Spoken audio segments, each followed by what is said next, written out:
एक बार फिर से बताओ। ठीक, सबसे पहले क्या किया हमने, हमको फंक्शन बनाना करा।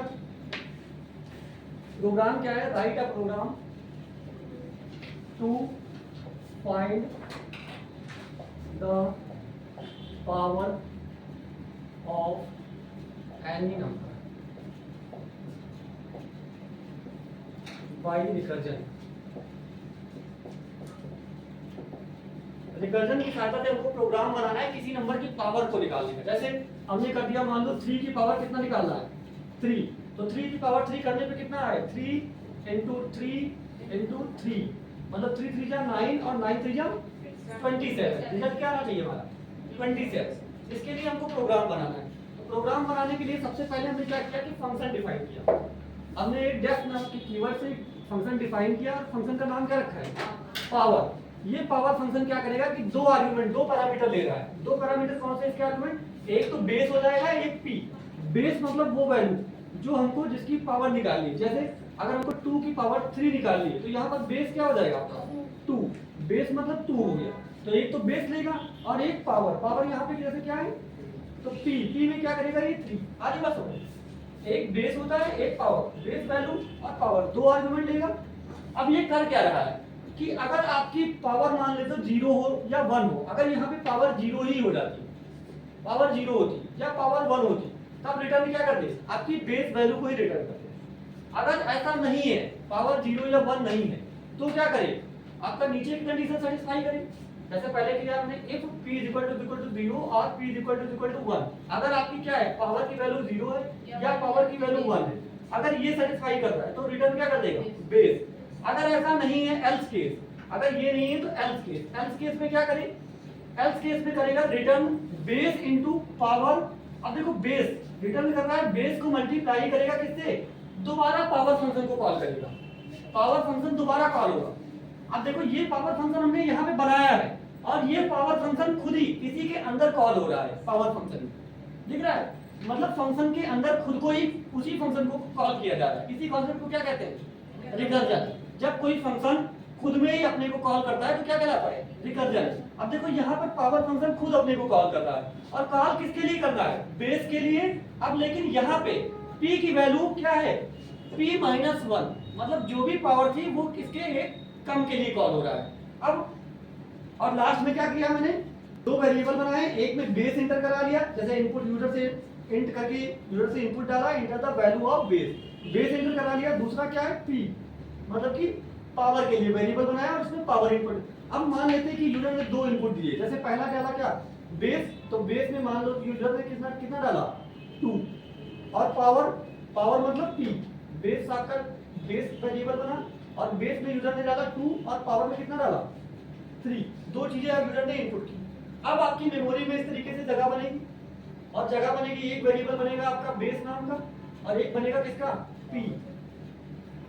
बेस नाम के वेरिएबल में शुरुआत में वैल्यू कितनी है, 2, और p नाम के वेरिएबल में 3। अब ये चेक करेगा, अब ये हमारा फंक्शन कॉल होगा। अगर हम फंक्शन लास्ट में जाके कॉल करेंगे, फंक्शन कॉल कर रहे हैं कि प्रिंट कर दे,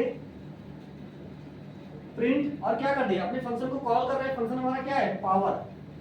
पावर फंक्शन को कॉल कर रहे हैं और किसके लिए कॉल करें, बेस कमा p के लिए, बेस कमा p, बेस जो भी बेस हो और कमा p मतलब पावर के लिए। अब अगर इस फंक्शन को हम कॉल कर रहे हैं और कॉल करके प्रिंट कर रहे हैं, जैसे ही फंक्शन कॉल होगा तो यहाँ पे आएगा, चेक करेगा बेस कमा p, बेस कमा p मतलब 2, 3, क्योंकि बेस की वैल्यू कितनी है 2 और पावर की p की वैल्यू 3। अब ये चेक कर रहा है पहली बार, क्या p की वैल्यू 0 के बराबर है या फिर p की वैल्यू 1 के बराबर है। अगर दोनों में से कोई एक कंडीशन सेटिस्फाई है तो ये नीचे की कंडीशन सेटिस्फाई करेगा, लेकिन अगर दोनों ही नहीं सेटिस्फाई कर रहे हैं तो क्या करेगा, एल्स पे आएगा। एल्स पे आके इसके क्या करेगा, कह रहा return base into power base p - 1। अब रिटर्न बेस मतलब कितना था, 2, और इनटू पावर फंक्शन दोबारा कॉल किया गया। अब पावर फंक्शन किसके लिए कॉल किया गया, बेस कमा p - 1।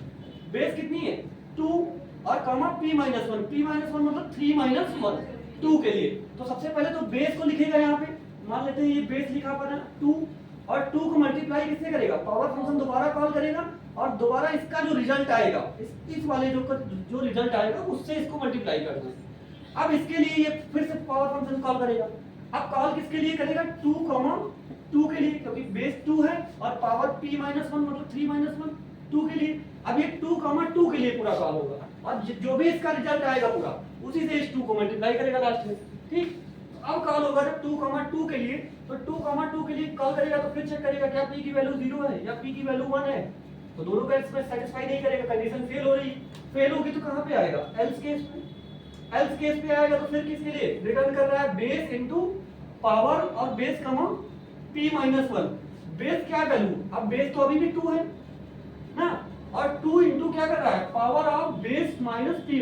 अब देखो बेस मतलब 2 और p माइनस 1, अब p की वैल्यू क्या है 2 माइनस 1 मतलब कि 1, कितनी हो गई 1।